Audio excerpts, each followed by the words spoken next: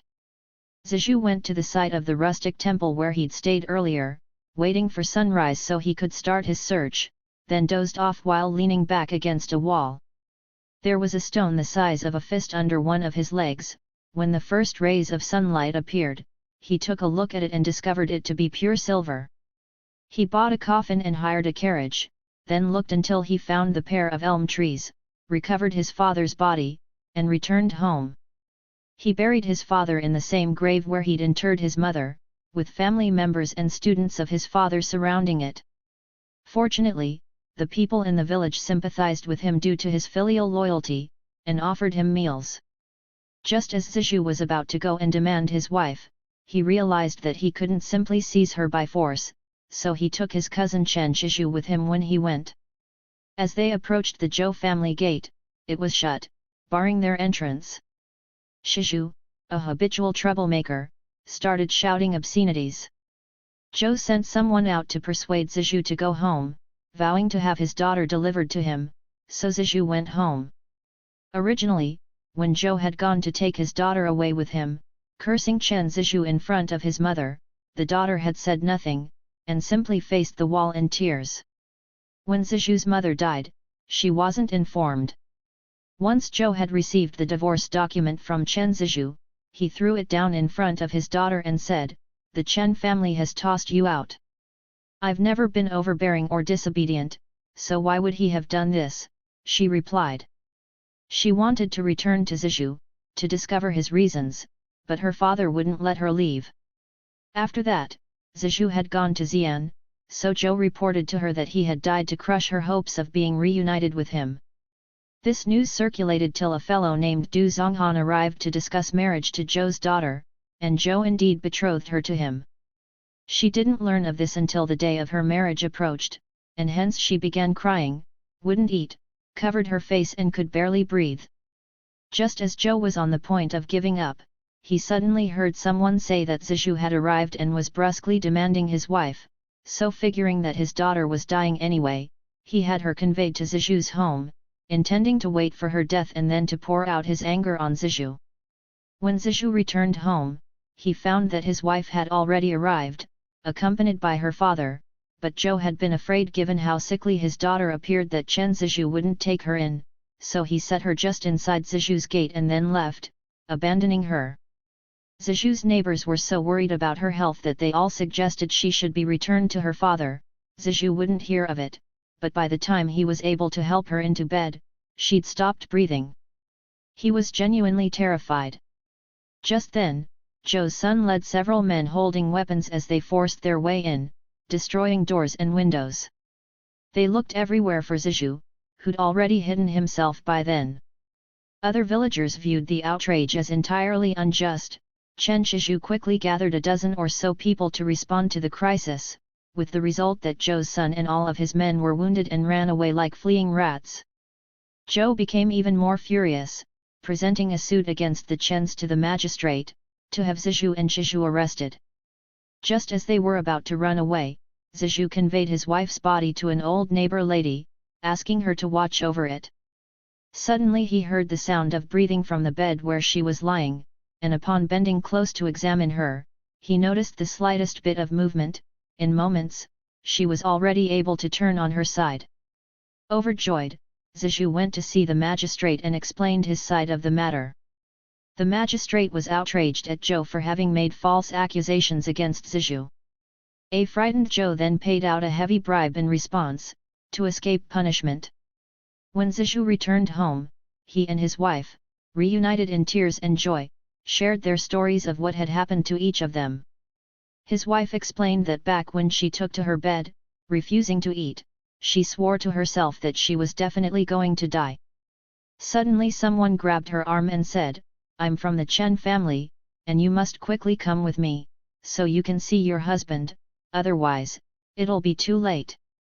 Without knowing how she came to be there, she found herself already outside the gate of her home, where two men helped her climb into a sedan chair. Instantly,